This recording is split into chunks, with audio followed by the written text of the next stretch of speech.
नमो ताहि जाते भय अरहंतादि महान। करि मंगल करि हो महाग्रंथ करण को काज। जाते मिले समाज सब पावे निज पद राज। पर्वों के संबंध में विसंगतियों पर अपन ने कल चर्चा की थी। कल जितना हमारे पास समय था उस हिसाब से काफ़ी शॉर्ट में हमने काफ़ी सारी बातें की और काफ़ी समझने का प्रयास किया कि कैसी कैसी बातों से, कैसी हमारी क्रियाओं से हमारे पर्वों को मनाने में बाधाएं खड़ी होती हैं। बल्कि यूँ कहें कि पर्वों का जो लाभ हमको मिलना चाहिए वो लाभ बराबर से मिल नहीं पाता, उल्टा और नुकसान हो जाता है। जैसे कोई अपने लाभ के लिए कहीं जाए और वहाँ पे उल्टा नुकसान करा के आ जाए, ऐसा हिसाब हमारे साथ हो जाता है। बहुत सारी बातें हमने कल की थी, काफ़ी सारी बातें अभी बाकी हैं। आधे घंटे का समय है तो यहाँ पे प्रारंभ करते हैं अपन कुछ बिंदुओं से जो कल पूरी तरह से नहीं हो पाए थे, है ना। मैं सीधे शॉर्ट में आपको बताते जाऊंगा। जैसे एक बात तो कार्यक्रमों के संबंध में ही चला करती है। हमारे जो कार्यक्रम होते हैं जिन्हें हम कहते हैं सांस्कृतिक कार्यक्रम, कल संक्षेप में बात की थी कि वास्तव में तो हमारे पूजन, स्वाध्याय, भक्ति इत्यादि यही हमारी संस्कृति है, यही हमारे सांस्कृतिक कार्यक्रम है। फिर भी लोगों के थोड़े मनोरंजन के लिए हम कुछ ऐसे आध्यात्मिक कार्यक्रम भी बनाते हैं, कुछ ऐसे आध्यात्मिक कार्यक्रम आयोजित करते हैं और लोगों को उसमें ज्यादा आनंद आता है। कार्यक्रम कराने में दिक्कत नहीं है, कल भी मैंने कहा था कार्यक्रम का तरीका क्या हो उससे वो हम देखते हैं कार्यक्रमों में कई बार महिलाएं, पुरुष, ये सब इसका कुछ भेद रहता नहीं है। मंदिर में ये शील के दोष लगाने वाले कार्य भी होते हैं। शील के दोष का अर्थ कि जैसे महिलाएं बैठी हैं उनके बीच में पुरुष जा रहे हैं, पुरुष बैठे हुए हैं उनके बीच में से महिलाएं जा रही हैं, या और भी इस तरह से हम देख सकते हैं कि जान करके पुरुष महिलाओं से प्रश्न पूछ करके उनके बीच में जाना चाहते हैं अथवा महिलाएं पुरुषों के बीच में जाना चाहें। ऐसा भी कई बार देखा जाता है जहाँ पे कुछ अध्यात्म की बात नहीं होती। अधिकांश तो ऐसी सभाओं में इस तरह के काम होते हैं, लेकिन ये भी एक बहुत बड़ी विसंगति है। हमने देखा है कई बार जहाँ पे बहुत अच्छे अध्यात्म को समझने वाले लोग रहते हैं वहां पे महिलाओं और पुरुष के बीच में डिवाइडर लगे होते हैं। आप अगर सोनगढ़ गए हो या किसी भी और जगह गए हो, है ना, बड़ी बड़ी संस्थाओं में बीच में डिवाइडर लगे होते हैं। महिलाओं को पुरुष नहीं देख सकते, पुरुषों को महिलाएं नहीं देख सकती।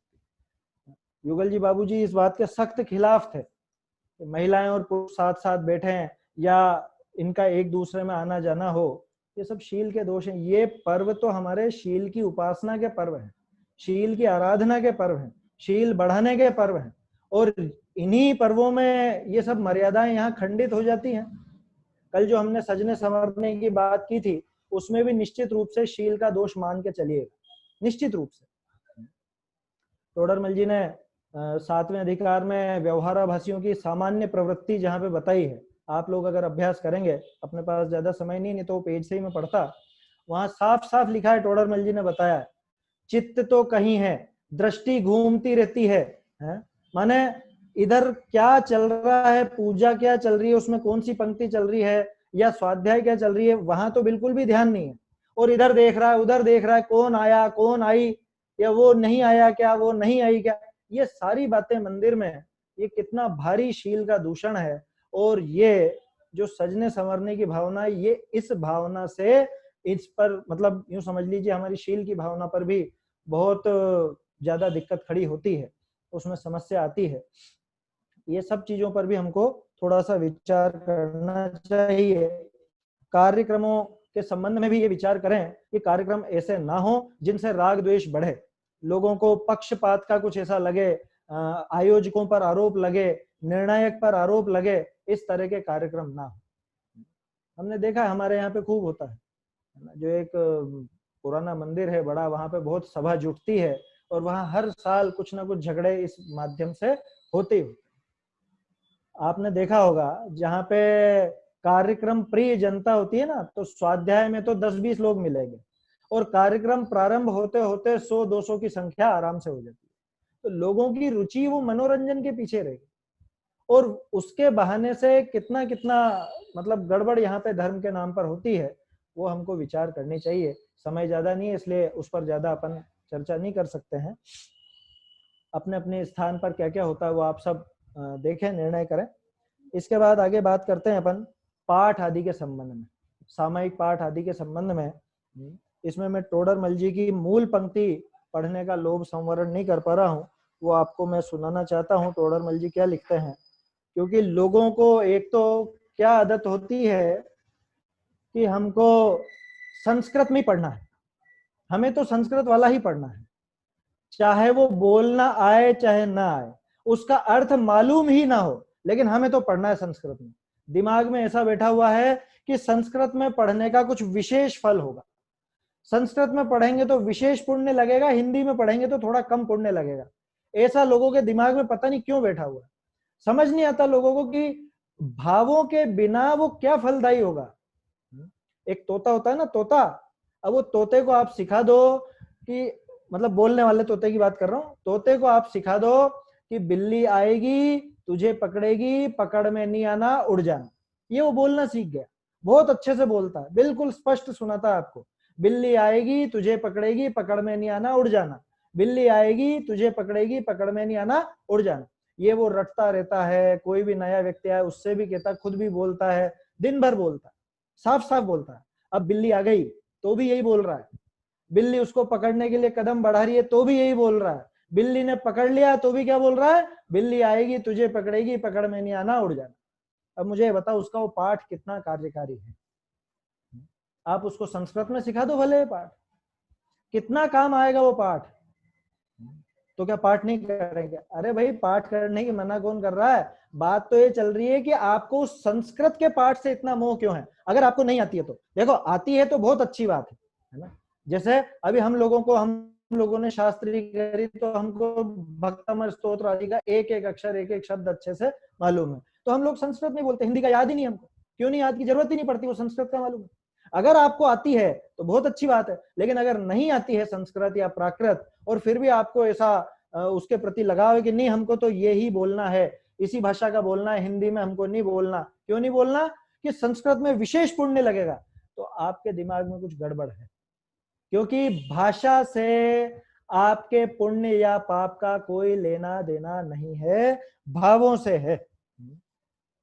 देखिए जैसे यहाँ पे लिखा है ना, 166 पेज पर है, परंतु सामायिक तो राग द्वेष रहित साम्य भाव होने पर होती है, पाठ मात्र पढ़ने से व उठना बैठना करने से ही तो नहीं होती। पांचवा अधिकार है ये। पांचवा अधिकार को बहुत से लोग ऐसे ही छोड़ देते हैं कि अरे काम का नहीं, बहुत काम की बातें हैं पांचवें अधिकार में भी, हमें विचार करना चाहिए। टोडरमल जी ने दो बातों पे इशारा किया, एक तो वो बोलने पे, दूसरा वो उठना बैठना। बोलना और उठना बैठना, ये दोनों चीजों से अपने को अच्छे से समझ लेना चाहिए। हमें रुचि है कि हम तो संस्कृत में ही बोले, हम तो प्राकृत में ही बोलेंगे, हम हिंदी में नहीं बोलेंगे। क्यों? कि उसमें ज्यादा विशेष फलदायी होगा। विशेष फलदायी तो क्या होगा, बल्कि इसको ऐसा लगता है कि मैं संस्कृत में बोलूंगा तो लोग मुझे ऊंचा समझेंगे या अच्छा समझेंगे। मूल भावना तो वो है उसके पीछे। उठने बैठने से उसने वो समझ लिया कि हमारा तो ये हो गया, सामायिक हो गया। जैसे पूजा में थाली, इस थाली से द्रव्य इस थाली में चढ़ा दिया, हो गई हमारी तो पूजा। पूजा में क्या बोला, लिखा ना टोडरमल जी ने, किसकी स्तुति करता हूं, मैं कौन हूं, भगवान कौन है, इन्हीं की स्तुति क्यों करता हूं, अन्य की क्यों नहीं करता, किस प्रयोजन की स्तुति करता हूं, कुछ विचार नहीं है, कुछ भी विचार नहीं। जाना है, एक वो जो हमने याद कर रखे हैं वो बोलना है, द्रव्य इधर से उधर चढ़ाना है और हो गई पूजा। अरे भाई ऐसे तो है ना, जो क्या कहें, अब किराए पर जो पुजारी रखे जाते, किराए पर मतलब समझ गए, आप कहते हो ना हाँ साहब हमारी तरफ से पूजा कर लेना, हम तुमको पैसे दे देंगे, तो वो करता है। ये बताओ आपको फल लगेगा कि उसको फल लगेगा? वो भी बस उसको तो क्रिया करनी है, इधर से उधर द्रव्य चढ़ाना। हाँ सेठ जी ने बोल रखा है, पैसे दे रखे हैं, तो हमको तो इधर से इधर द्रव्य चढ़ाना है, हो गई पूजा। सेठ जी की भी पूजा हो गई और हमारी भी पूजा हो गई, हो गया दोनों का। तो क्या है पूजा? वहां भगवान के, अरे उनसे पूछो कि भाई तू किसकी पूजा करता है, क्यों करता है? कभी विचार नहीं, कभी विचार नहीं। अभी जो आएंगे ना, इतने लोग आएंगे 10 लक्षण में, उनसे किसी से पूछो भाई तुम जय जिनेंद्र करते हो, जिनेंद्र कौन होते हैं, जिनेंद्र का स्वरूप क्या है? तुम पूजा करने जा रहे हो, किसकी पूजा कर रहे हो, क्यों कर रहे हो, ये तो बताओ, कारण तो बताओ। लौकिक में कहावत है, प्रयोजन अनुद्दिश्य मंदोपि न प्रवर्तते। क्या ये प्रयोजन विचारे बिना तो कोई पागल भी प्रवर्तन नहीं करता। तू अगर पूजा करता है तो क्यों करता है ये पता तो चले। पूजा करने की मना कर रहे हैं कि मना नहीं कर रहे हैं, समझ के करो, ये विचार करो किसकी कर रहे हैं, क्यों कर रहे हैं, कैसे कर रहे हैं, इस तरह से होती है भी कि नहीं होती पूजा। क्योंकि उल्टा सीधा स्वरूप बताने वाले भी बहुत लोग हैं। आपको पूजा के पूजन के नाम पर बहुत सी चीजें मढ़ दी जाएंगी कि ये भी पूजा का अंग है और इसी तरह से होनी चाहिए और इसी द्रव्य से होनी चाहिए। ऐसी ऊट पटांग बातें बहुत चलती है। समय कम है इसलिए ज्यादा विस्तार में अपन वो बातें नहीं कर सकते हैं। तो जैसे कल भी हमने बात की थी, सामायिक पाठ के संबंध में ही दूसरी बात करता हूं, आलोचना पाठ है ना। उत्तम क्षमा के दिन, उत्तम क्षमा के दिन माने क्षमावणी, क्षमावणी के दिन जाकर के सभी लोग जाएंगे मंदिर में और भगवान से आलोचना पाठ पढ़ेंगे, है ना। क्या बोलेंगे, कल भी बात की थी हमने, ऊपर तो पंखा चल रहा है और नीचे बोलेंगे पंखा ते पवन बिलोलियो। रोज बिना छने पानी का प्रयोग हो रहा है और बोलेंगे बिन गालियो पानी जो ढोलियो है।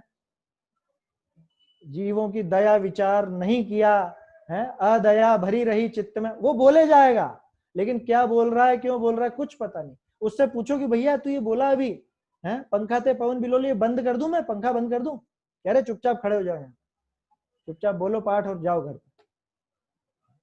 क्या है ये, क्या फल होगा इस क्रिया का, क्या फल होगा? ये विसंगति है, बहुत भारी विसंगतियां हैं ये। हमें विचार करना चाहिए कि हम क्या बोल रहे हैं, क्यों बोल रहे हैं, किसके सामने बोल रहे हैं, इसका फल क्या है, कैसे बोल रहे हैं, ये भी।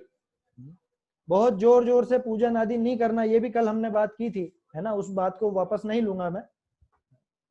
आपको पता है मौन के 7 स्थान बताए हैं, सिर्फ एक हिंट दे रहा हूं, इस पे ज्यादा चर्चा नहीं करेंगे। मौन के 7 स्थानों में से एक स्थान है जिनेंद्र पूजन। आपको जान के आश्चर्य होगा, मौन के 7 स्थानों में एक स्थान है जिनेंद्र पूजन, भगवान की भक्ति आदि पूजन आदि। पढ़ लेना, विश्वास नहीं हो तो।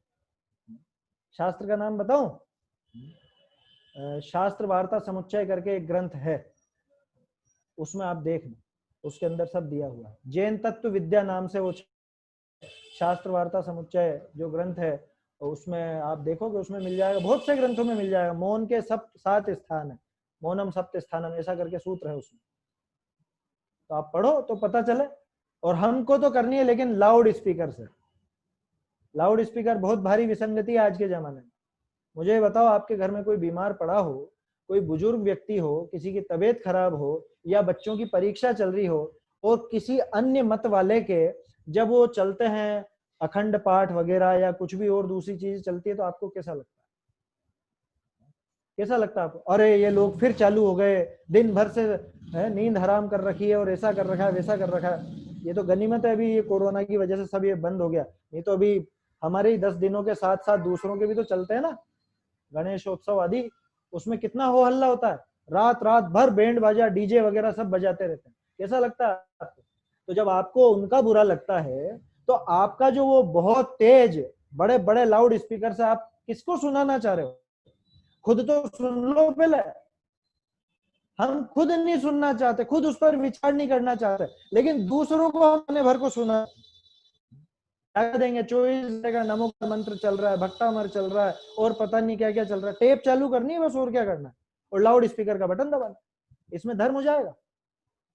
भाई देखना कहीं उल्टा पाप नहीं बांध लो, विचार करना इस बात। पाप नहीं बांध ले, में सामने वाला जैन धर्म को बुरा नहीं कहने लग जाए आपके इस कृत्य की वजह से। अरे ये इतनी तेज तेज लगाते हैं, सिर दुखता रहता है, यहाँ तो बिल्कुल मृत्यु शैया पे पड़े हुए हैं, या फिर बच्चों की परीक्षा चल रही है, या कोई बीमार पड़ा हुआ है, और इन लोगों को समझ ही नहीं आती। इन सब बातों पर गंभीरता से विचार होना चाहिए। भाई ये बताओ कितने जने इकट्ठे, मैंने देखा है कितने कितने मूर्ख लोग हैं, पूरा इतना बड़ा हॉल है, 10 जने इकट्ठे नहीं है, और फिर भी माइक और लाउड स्पीकर का प्रयोग करें। भाई किसको सुनाना चाह रहे हो तुम? 10 जनों को आवाज नहीं आ रही? लाउड स्पीकर का प्रयोग तो कायदे से तब हो जब 100-200 लोग इकट्ठे बैठे हों और पीछे तक आवाज न जा पाए। अपने को प्रैक्टिकली सोचना चाहिए कि इसकी उपयोगिता क्या है। वहां उपयोगिता नहीं और आप बजाए जा रहे हैं जोर जोर से, तो निश्चित मानना कि उसमें पुण्य भी नहीं है, धर्म तो बहुत दूर की बात है, उल्टा पाप बन रहा है, उल्टा पाप। ये विचार करना चाहिए अपने। चलिए आगे देखते हैं। तो इसी तरह से सामायिक पाठ आदि, आलोचना पाठ आदि, ये सब करने नहीं है, ऐसा नहीं कह रहा हूं, ध्यान रखना। कोई उल्टा आशय निकाल रहे कि अरे वो तो उसकी मना कर रहे हैं, किसी की भी कार्य की मना नहीं है, खास बात है सोच समझ के करो, उसकी उपयोगिता क्या है, किस तरह से किया जाना चाहिए। वो पंक्ति याद रखें जो कल शुरू में हमने बोली थी, जैन धर्म तो वीतराग स्वरूप है, वीतरागता का ठिकाना है। और मैंने आपको 2 सूत्र दिए थे कि जैन धर्म मूल रूप से 2 बातों पर टिका है, अहिंसा और वीतरागता। अगर अहिंसा खंडित हुई माने हिंसा बढ़ी, और वीतरागता खंडित हुई माने कषाय बढ़ी, तो समझ लेना धर्म नहीं होगा। किसी भी ऐसी क्रिया में जिसमें हिंसा बढ़ती हो या कषाय बढ़ती हो, निश्चित रूप से उसमें धर्म नहीं हो सकता, किसी भी तरह नहीं हो सकता। आया समझ में? तो ये पाठ आदि में जो अपनी इतनी ऐसी बुद्धि पड़ी हुई है कि हमको तो यही पाठ पढ़ना है और इसी तरह से पढ़ना है, थोड़ा सा हठाग्रह छोड़ करके शांत चित्त होकर के इस सब के संबंध में भी विचार करना चाहिए। आगे देखते हैं। एक प्रकरण मुझे प्रतिज्ञा का लेना है, वो अपन सबसे अंत में देखेंगे। इसके अलावा पूजन में मोबाइल का प्रयोग, पूजा में बैठे हैं, इधर तो सामूहिक पूजन हो रही है, सब पूजा करे जा रहे हैं, पीछे बैठी बैठी लेडीज बातें कर रही हैं आपस में, मोबाइल चला रही है, व्हाट्सएप देखा जा रहा है वहीं पर, मंदिर में मोबाइल ले जाना पूरी तरह से वर्जित होना चाहिए। अगर आपको किसी कारणवश ले जाना भी पड़ रहा है तो उसको पूरी तरह साइलेंट कर दो, एयरप्लेन मोड पे कर दो, जिससे भी डिस्टरबेंस नहीं हो सके, आपका ध्यान नहीं भटक सके, ऐसा कुछ कर दो। अगर किसी कारणवश ले जाना पड़ रहा है तो पहली बात तो ले जाना ही नहीं, वहां क्या काम है मोबाइल का, आप बताइए। क्यों नहीं साहब, हम वो स्वाध्याय रिकॉर्ड करेंगे, प्रवचन रिकॉर्ड करेंगे, ठीक है, उस काम के लिए उसमें आपको मोबाइल की सिम की और इसकी जरूरत नहीं है, उसकी रिकॉर्डिंग चालू करके रख दो, साइलेंट करके रख दो। या फिर आप किसी अन्य शहर में गए दर्शन करने, तो मोबाइल छोड़ोगे तो नहीं, कहीं पे भी अंदर लेके जाना तो पड़ेगा, तो वहां पे आप बिल्कुल साइलेंट कर लीजिए, कोई जरूरत नहीं है उसको जरा भी चालू रखने की, एयरप्लेन मोड पर कर लीजिए। इन सब बातों का थोड़ा हमको विचार करना चाहिए, विवेक रखना चाहिए, है ना। जैनी हम श्रावक हैं, है ना, श्रद्धावान, विवेकवान, क्रियावान, अथवा श्रद्धा और विवेक पूर्वक क्रियावान। हमारी जो क्रियाएं हो वो विवेक सहित हो, श्रद्धा तो खैर जो है सो है ही, विवेक सहित खास जरूरी है ये बात विवेक की। आगे आगे देखते हैं, उपवास आदि के संबंध में थोड़ी सी बात करते हैं, क्योंकि पर्व के दिन हैं और ये सारी तो होंगे ही होंगे, है ना। कल हमने उपवास की बात तो की थी थोड़ी संक्षेप में, आज थोड़ी सी उपवास के साथ साथ दूसरे जो तप है उन पे भी बात करते हैं। पहले उपवास पे ही लें। जबरदस्ती उपवास करते हैं दिखाने के लिए, कौन करते हैं कि जो साल भर जिनके भक्ष अभक्ष का विवेक नहीं, साल भर जिनके रात्रि भोजन का विवेक नहीं, मतलब दिन में खाना रात में खाना, क्या खाना क्या नहीं खाना उसका विवेक नहीं, साल भर सब कुछ चलता है और उपवास करना है उनको। क्यों करना है, उससे पूछो क्यों करना चाहता है। सब करते हैं, अरे सब करते हैं इसलिए कर रहा है कि नहीं इससे धर्म होता है, धर्म। कि मुझे बताओ कि उपवास की परिभाषा क्या है, उपवास की परिभाषा पढ़ी आप लोगों ने, कषाय विषयाहारो त्यागो यत्र विधीयते उपवास स विज्ञेय शेषम लंघनकम विदु। कषाय, विषय और आहार, इन तीनों का त्याग जहां पर हो, कषाय, विषय और आहार, उपवास के दिन कितने लोग नहीं सोते हैं? आप सो रहे हो दिन में, उपवास नहीं है आपका। कितने लोग उपवास के दिन मोबाइल नहीं चलाएंगे? अरे 10 दिन में मोबाइल की भी चर्चा आ गई, 10 दिन में मोबाइल का भी त्याग होना चाहिए, भोजन आदि तो छोड़ रहे हैं, उससे ज्यादा खतरनाक तो अभी मोबाइल का काम हो चुका है कि नहीं साहब। आजकल तो लेकिन ऑनलाइन का ही जमाना है, स्वाध्याय वगैरह सब ऑनलाइन हो रही है, तो फिर मोबाइल के बिना कैसे रहेंगे? कि ठीक है, इसको इस तरह से समझ लो, जैसे जब आप टीवी का त्याग करते हो, तो टीवी का त्याग का क्या मतलब, उस डब्बे का त्याग कि नहीं, उसमें आप भले जो भी अपने विद्वान हैं उनके प्रवचन आप सीडी लगा करके सुनो, तो उसका तो त्याग नहीं है। टीवी का त्याग अर्थात वो सीरियल, वो फिल्में या और कोई जो कार्यक्रम आते हैं टीवी पर, उनका त्याग। ठीक उसी तरह से मोबाइल का त्याग आप कर सकते हो। क्या कि जितने भी हम व्हाट्सएप पर फालतू की बातें करते हैं, ये घर परिवार के जो ग्रुप बने होते हैं, सभी के परिवार का ग्रुप तो बना हुआ ही रहता है समझ में, और उसमें फालतू की बातें, एक का हैप्पी बर्थडे तो किसी को मालूम नहीं है तो भी सब लगे हुए हैं लाइन से, सुबह से ही लग जाएंगे 5 बजे से कि सबसे पहले मैं विश करूंगा, वीडियो बनाएंगे पागलों की तरह। ये 10 दिन में ये सीख ले लो कि कम से कम हम पारिवारिक ग्रुपों को तो बिल्कुल नहीं देखेंगे, सिर्फ धार्मिक ग्रुप, सिर्फ धार्मिक ग्रुप जिसमें कुछ धर्म की चर्चा आती हो, जिसमें कोई प्रवचन वगैरह आते हो, ये ही देखें, इनके अलावा नहीं देखें। कम से कम इतना तो नियम लें, क्योंकि उपवास करने वालों को बहुत बड़ा सहारा मिल गया है मोबाइल का, दिन भर बैठे बैठे टाइम पास हो जाएगा, ना भूख लगे ना प्यास,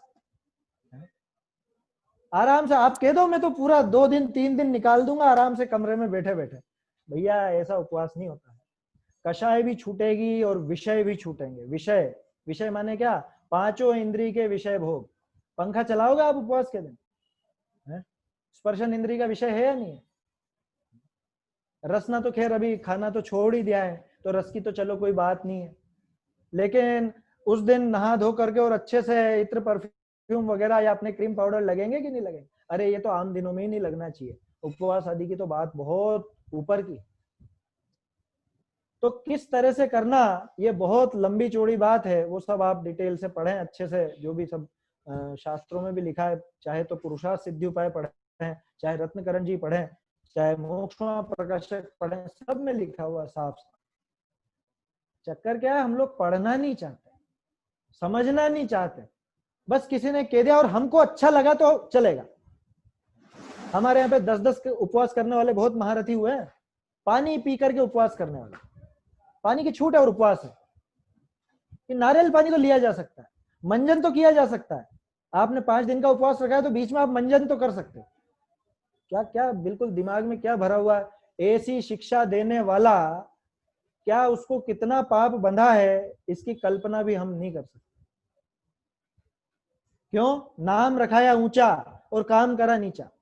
अरे भाई तुम एक की जगह 2 समय भोजन करो, लेकिन जैसे नियम आपने 2 समय का ही लिया है और सिर्फ 2 समय ही भोजन करते हो, तो आपका वो वास्तव में तप हुआ है। लेकिन अगर आप नाम रखो उपवास का और पानी की एक बूंद भी लोगे तो वो उपवास खंडित है, बिल्कुल वो नहीं है बिल्कुल भी उपवास। आया समझ में? और झूठे हैं वो लोग जो बिल्कुल आपको उपवास के नाम पे हर कुछ बरगला देते हैं कि हाँ कर लो, मैंने कह दी ना। अच्छा, और बेचारी जनता इतनी भोली कि हाँ उन्होंने बोल दिया है, होगा, माना जाएगा उपवास। हमने सुना है लोगों से ऐसा कि माना जाएगा, ऐसे सीधे सीधे लोग। सीधे का अर्थ समझिए, सीधे माने मूर्ख। तोडरमल जी बहुत सभ्य भाषा का प्रयोग करते हैं, भोला कहते हैं, भोला। भोला का अर्थ क्या लिखा है? भोला उन्होंने कोई सीधा साधा है, भोला भाला ऐसा नहीं, भोला माने मूर्ख, जिसको अकल नहीं है बिल्कुल भी, कोई कुछ कहता है और ये बातों में आ जाता है। क्यों? क्योंकि आंखें बंद कर रखी है ना, विचार कुछ चल करना है नहीं, चिंतन कुछ करना है नहीं, पढ़ना है नहीं, आप तो बोल दो और हमको पसंद आएगा तो हम मान लेंगे। उपवास आदि के संबंध में भी ये बातें इस तरह से चलती हैं, है ना। उपवास की तरह आगे देखें अपन, रस परित्याग। आज हमारे नमक का त्याग है, ठीक है। क्या करेंगे? एक काम करो, आज सब मीठी चीजें बनाओ, खीर वीर बना लो, ये बना लो जिसमें नमक डले ही नहीं। ये रस परित्याग है। रस परित्याग का अर्थ है जिसमें जो वस्तु डले और उसका आपने त्याग किया, उसके बिना वो भोजन करो। अगर नमक छोड़ा है तो उस दिन आप जिसमें नमक डलता वो सारी चीजें बने और आप बिना नमक के खाओ, रोटी बिना नमक की, सब्जी बिना नमक की, तब जाके रस परित्याग होता है। लेकिन हम तो बहुत होशियार है, बहुत चालाक है। क्या आज नमक नहीं खाना है ना, तो आज सारी ऐसी चीजें बना लो, खीर बना लो, हलवा बना लो, कुछ भी मीठे पकवान बना लो जो नमक का काम ही नहीं, छुट्टी। ये रस परित्याग तप का तप हो गया और मजे भी आ गए। कहाँ है बुद्धि? हम क्या रिकॉर्ड बनाने के लिए करना चाह रहे हैं धर्म साधन, या नाम रखाने के लिए कि साहब हमने ऐसा ऐसा तप किया, हमने ऐसा उपवास किया, हमने ऐसा रस परित्याग किया। एकाशन के बारे में कल बात कर चुके हैं, उसको वापस रिपीट नहीं करूंगा। तो एकाशन नाम का कोई तप नहीं है, एकाशन होता है लेकिन वो कोई तप नहीं है। एकाशन में आपने एक प्रतिज्ञा ली है कि भाई मैं एक बार ही भोजन करूंगा। अब वो एक बार उसका 2-3 घंटे चलता है। कल अपन ने इसके बारे में काफी चर्चा कर ली है, इस पर भी अपन डिटेल में नहीं जाएंगे। इसी तरह से बाहर के जितने भी तप हैं, ऊनोदर समझते हैं? ऊनोदर, ऊनोदर का अर्थ क्या होता है? बहुत से लोग उनोदर का अर्थ यूं समझते हैं कि एक समय भोजन करना। उनोदर का अर्थ ऐसा नहीं, उनोदर का अर्थ है भूख से कम खाना। स्वादिष्ट भोजन बना हो, आपकी भूख हो रोज 4-5 रोटी की और आप एक रोटी खा करके उठ जाओ, वो है उनोदर। और उनोदर तो ज्यादातर ने वही समझ रखा है, एकाशन। और उनोदर की जगह वो होता है दूनोदर। आपकी आवाज आ रही हो? किसी का कुछ प्रश्न है क्या? पीछे से आवाज आ रही है किसी के शायद। चलिए देखते हैं आगे। इसी तरह से और भी बातें हैं, कार्यक्रमों के संबंध में हमने बात कर ली है। अब आखिरी बात करते हैं अपन प्रतिज्ञा की। एक क्षमा भाव के बारे में बात कर लेते हैं, फिर प्रतिज्ञा की बात करते हैं, समय होने वाला है। क्योंकि क्षमावणी करने हम जाते हैं, किसके पास जाते हैं? किससे क्षमा भाव मांगता हूं मैं? जिससे साल भर में कोई बातचीत ही नहीं हुई, कोई बातचीत नहीं हुई, उससे मैं क्षमा मांगूंगा। और जिसके प्रति वास्तव में अपराध हुआ है, किसी से कुछ बोलचाल हो गई है, किसी से कुछ झगड़ा हो गया है, अरे नहीं, उससे नहीं जाऊंगा मैं क्षमा मांगने। कि तो तूने क्षमा भाव रखा कहाँ रखा तूने क्षमा भाव? उससे मैं क्यों जाऊं? उसकी गलती थी। तेरी गलती थी या नहीं थी वो अलग मुद्दा है। पहली बात तो ये है कि अभी तेरा मान नहीं टूटा। क्षमा भाव अकेला क्षमावणी का मतलब, क्षमावणी जो क्षमापना का नाम है, क्षमावणी, लोग बाग उसको यूं समझते हैं सिर्फ इसमें उत्तम क्षमा की बात है। इसमें मार्दव भी है, आर्जव भी है, आया समझ में, शोच भी है। ये सारे 10 के 10 घटित करके बता सकता हूं मैं आपको, लेकिन उसमें समय ज्यादा हो जाएगा। कहने का अर्थ यह है कि क्षमावणी में दोनों काम होते हैं, हृदय से क्षमा मांगना और हृदय से क्षमा करना। सामने वाले को माफ करा ही नहीं आपने, गलती भले हो सामने वाले की, आपने माफ कर दिया क्या उसको? माफ नहीं करा, तो कहां हुई क्षमावणी? खैर ये तो अलग बात हो गई। किसके यहाँ जाना किसके यहाँ नहीं जाना, ये भी एक विसंगति का पॉइंट है। इसके बाद अपन बात करें, ऐसी पद्धति चल पड़ी है, बड़े शहरों से आई हुई बीमारी है जो आजकल छोटे शहरों में भी चल पड़ी है। कब जाते हैं क्षमा मांगने? रात को। दिन भर नहीं जाएंगे, शाम के टाइम जाएंगे, रात के टाइम जाएंगे। और फिर वहां पे नाश्ते वाश्ते की तैयारी रखो सभी जन। क्यों? वो आएंगे, फिर हम भी उनके यहाँ जाएंगे, तो नाश्ता तो रखेंगे ना। 10 दिन में आपने संयम की आराधना की, 10 दिन आपने रात में कुछ नहीं खाया पिया, और उसके अगले दिन, अगले का एक दिन छोड़ करके उसके अगले दिन आप सब मटिया मेट कर दिया पूरा। रात में जा रहे हैं और रात में खा रहे हैं, मतलब बेशर्मी की कितनी कितनी हद है ये। जो हमने कल बात करी थी ना, पर्व के पहले, पर्व के बीच में और पर्व के बाद में, ये पर्व के बाद वाली विसंगति है ये। कभी नहीं जाना रात में, हम लोग नहीं जाते कभी भी। हम सुबह सुबह भगवान के दर्शन कर लिए, वहां पे आलोचना पाठ आदि हो गया, यानी भगवान से एक तरह से क्षमा हो गई, अब बस अब करो ना, दिन भर क्या दिक्कत है। और जिसके यहाँ भी जाओ, एक बूंद पानी भी मत पीना। आप क्षमा मांगने गए हो, क्षमा करने गए हो, कि नाश्ता पानी करने गए हो? वहां हमारे एक पद्धति थी, जो भी जाते थे ना, हम लोग तो इसलिए जाते थे कि बड़े पैसे देते हैं, हम ढोक देते हैं, उनसे क्षमा भाव करते हैं और वो पैसे देते थे, रुपए देते थे। देखा होगा आप लोगों ने, बहुत लोगों की होगी, शायद आज भी चल रही हो कहीं पर पद्धति। ये लेन देन और ये बिल्कुल खोटा काम। और किसके यहाँ पहले जाना? कि जिसके यहाँ बड़े नोट मिलते हैं। जो कम देता है उसके यहाँ तो जाना ही नहीं, उसके यहाँ नहीं जाऊं मैं क्षमा मांगने। क्यों? वो 2 रुपए देते हैं, बस नहीं जाऊंगा। भाई ये क्षमा मांगना, क्षमावणी जो पर्व है, ये क्षमा करने का और क्षमा मांगने का पर्व है। इसमें रुपए पैसे का और खाने खिलाने का ये कहां से आ गया? नियम ले सभी कि ये काम आज से बंद करेंगे बिल्कुल। ये तो अभी गर्दन तो सभी हिला रहे हो आप लोग, है ना? सबको बहुत बहुत अच्छा लग रहा है सबको सुनने में। क्या आप सुनाए जाओ, करना तो हमको हमारे मन की है। ये बहुत भारी विसंगति है, विचार करना चाहिए, अपना को विचार करना चाहिए एक एक बात। एक विसंगति और बताता हूं जो पर्वों के बाद में होती है। मैंने देखा, एक साक्षात आपको किस्सा सुनाता हूं, चाहे तो नाम भी ले सकता हूं मैं, कहाँ का किस्सा है। 12 है, 12 राजस्थान में। मैं एक बार दशलक्षण करके और फिर वहां गया, है ना। तो मतलब मेरी बुआ रहती है वहां पर, 2 बुआ रहती हैं, अभी शायद जुड़ी हुई भी हैं। तो मैं तो दशलक्षण के बाद उधर से निकल रहा था, तो वहां रुका। अब उनके यहाँ किसी महिला ने 10 दिन का उपवास किया था। सन बताता हूँ मैं आपको, सन 2003 में। हाँ, सन 2003 की बात है, बिल्कुल प्रैक्टिकल बता रहा हूँ, महिला का नाम नहीं बताऊंगा, बस इतना समझ लेना। उसने 10 उपवास करे, और 10 उपवास करके जब वो पारणा दिया, उसको वो रसोई दी, पूरे समाज को रसोई देने का भी एक रिवाज चला हुआ है। उस रसोई में बनी आलू की सब्जी,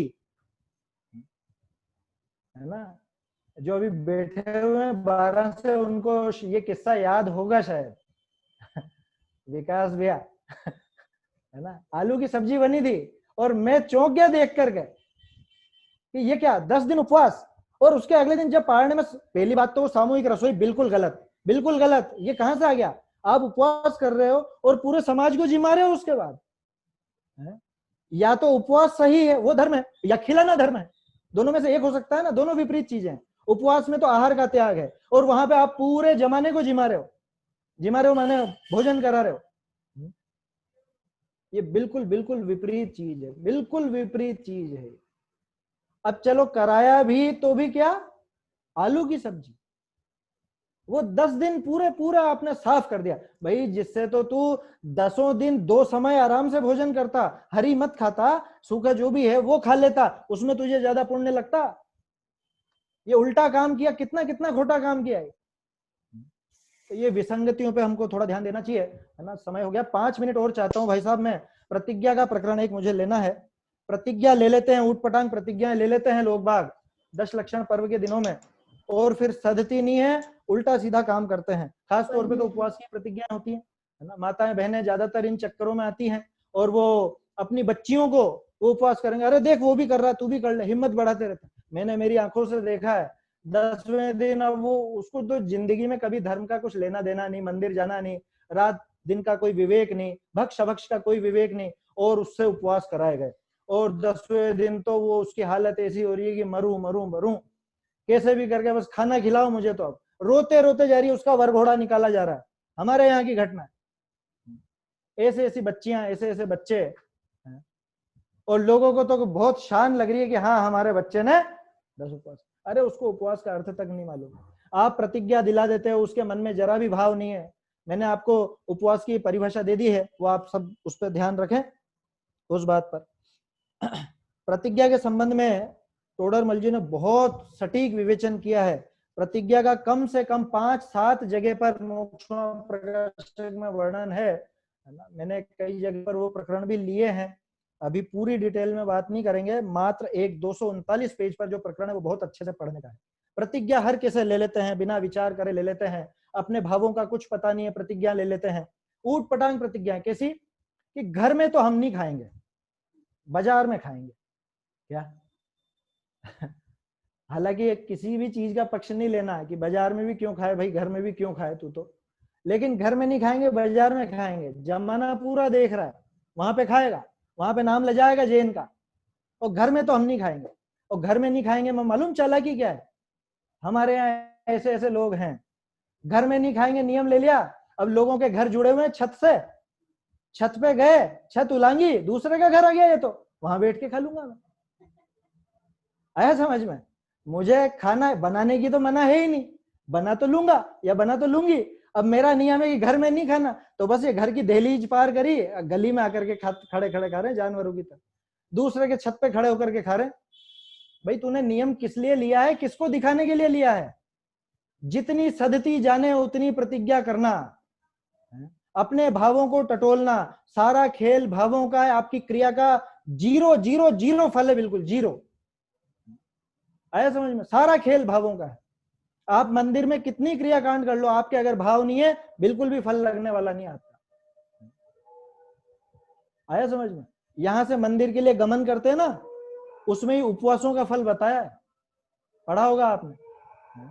क्या है वो, मार्गे गंता सहस फल लखा गमन, क्या है वो, गमन लखा, इस तरह का कुछ है। मतलब हजारों उपवास का फल तो आप घर से मंदिर के लिए निकले भाव पूर्वक, भगवान की विनय सहित और भगवान का स्मरण करते हुए, उसी में फल लग जाता है।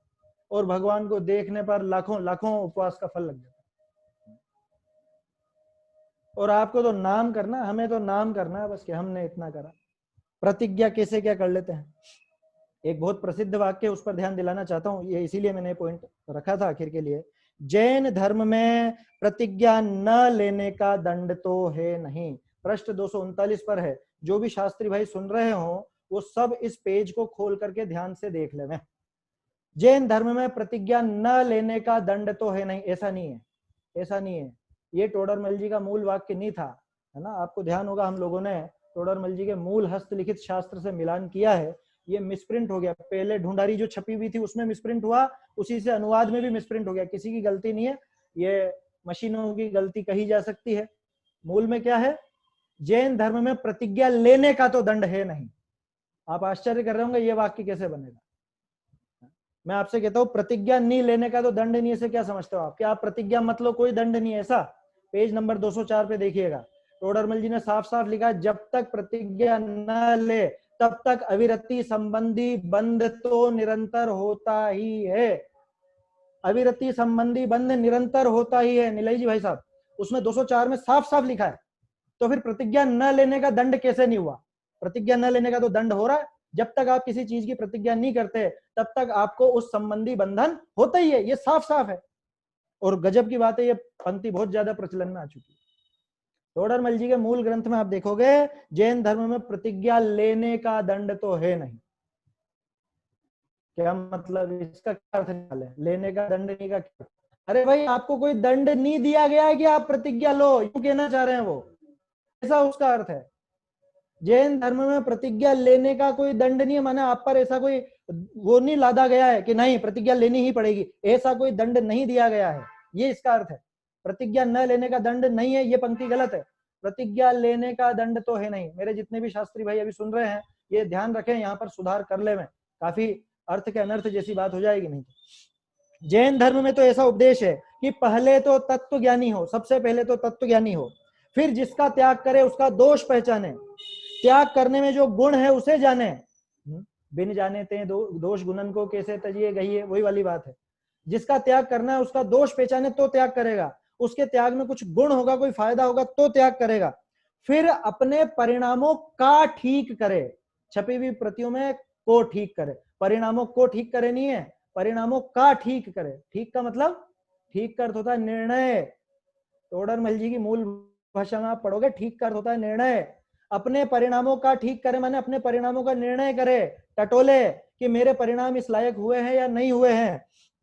वर्तमान परिणामों ही के भरोसे प्रतिज्ञा न कर बैठे, भविष्य में निर्वाह होता जाने तो प्रतिज्ञा करे, तथा शरीर की शक्ति व द्रव्य क्षेत्र काल भावादिक का विचार करे। इस प्रकार विचार करके फिर प्रतिज्ञा करनी, वह भी ऐसी करनी जिससे प्रतिज्ञा के प्रति निरादर भाव ना हो, परिणाम चढ़ते रहें, ऐसी जैन धर्म की आमनाएं है। मैंने मूल पैराग्राफ यहाँ से पढ़ा है, आप सब लोग इसका खुलासा और समझने का कोशिश कर रहे हैं। दो सुधार इसमें खास ध्यान रखने का, परिणामों का ठीक करे, दूसरी बात प्रतिज्ञा लेने का तो दंड है नहीं, ये खास सुधार इसमें थे। तो जो दशलक्षण पर्व आ रहे हैं, आप सब अभी कुछ ना कुछ प्रतिज्ञाएं लेंगे, कुछ नियम लेंगे, तो ये सब चीजें अपने ध्यान में रखें ताकि कोई विसंगति नहीं आ पाए। बातें और भी बहुत सारी थी लेकिन समय अपने पास लिमिटेड ही है, ज्यादा इस पर चर्चा अपन नहीं कर सकते हैं।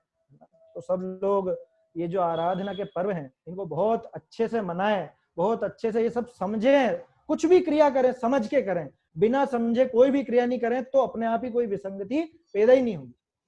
सब इन बातों का ध्यान रखें और सबके उत्तम क्षमादि दशलक्षण धर्म अपने जीवन में प्रकट हो, इसी मंगल भावना से मैं विराम लेता हूँ। धन्यवाद बहुत बहुत विक्रांत जी, बहुत ही अच्छा व्याख्यान आपका सभी के लिए प्रेरणादायक रहा।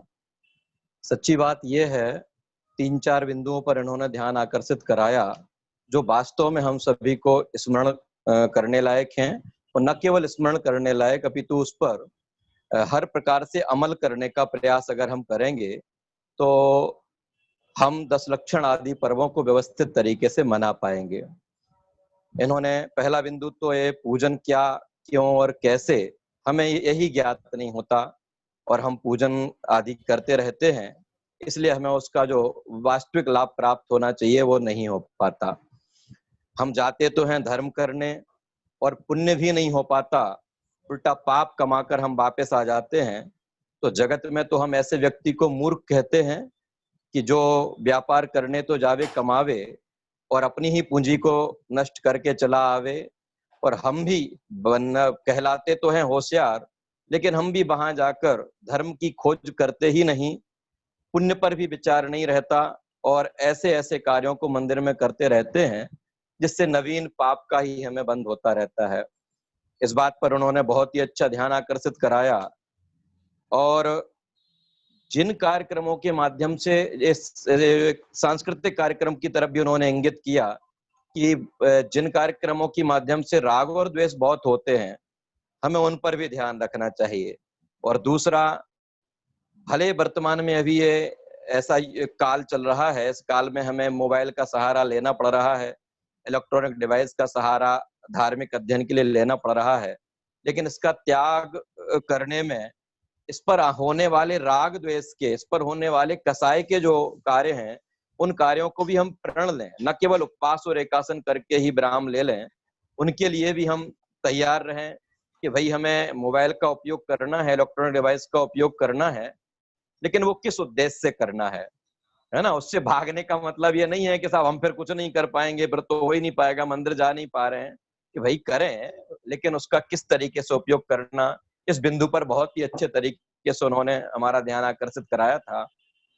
और क्षमा वाणी के विषय में भी, कब जाना, किससे मांगना, क्या करना, है ना, इन सब विषयों का हम ध्यान रखें। और अंतिम बिंदु तो बहुत अच्छा, प्रतिज्ञा के संदर्भ में जो अपन सबको उन्होंने बताया, अपना ध्यान आकर्षित कराया कि हम गली निकालकर उस वाक्य का उद्धरण देकर कि ऐसा कहा गया है, तो फिर तो सब हम नहीं लेंगे प्रतिज्ञा।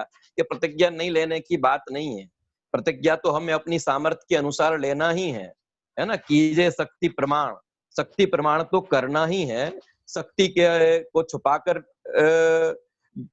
भी कार्य ना करें, और शक्ति से अधिक भी कार्य करने का प्रयास ना करें। इन सारे विषयों में बहुत ही अच्छा उन्होंने हम सबका ध्यान आकर्षित कराया।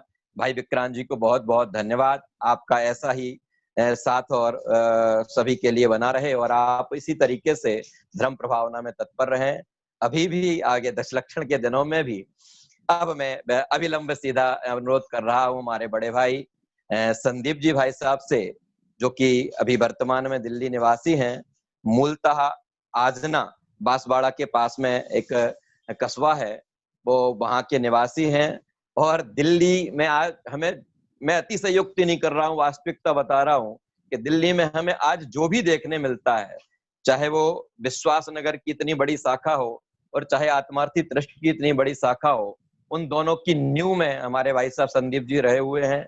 उन्होंने इतना कार्य वहां किया कि आज जब वो पीछे जाकर विचार भी करते होंगे तो उन्हें अपनी सामर्थ्य पर प्रश्नवाचक लगता होगा कि क्या इतना मैंने ही किया है।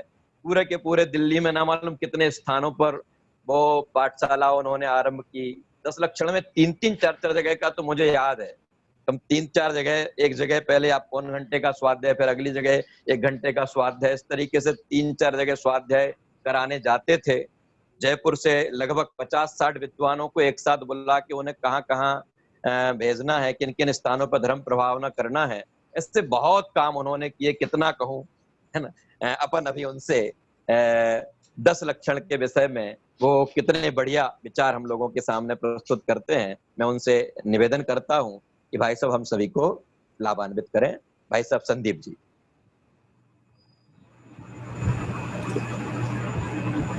जय श्री ओम नमः सिद्धेभ्य, ओम नमः सिद्धेभ्य, ओम नमः सिद्धेभ्य। नमो अरिहंताणं सिद्धाणं, नमो आयरियाणं, नमो वज्रायाणं, नमो लोहे सवसाहुणं। नमः श्रीवर्धमानाय निर्धूत कलिलात्मने, सालोकानां त्रिलोकानां यद्विद्यादर्पणायते। बोलो वीतराग में महान जैन धर्म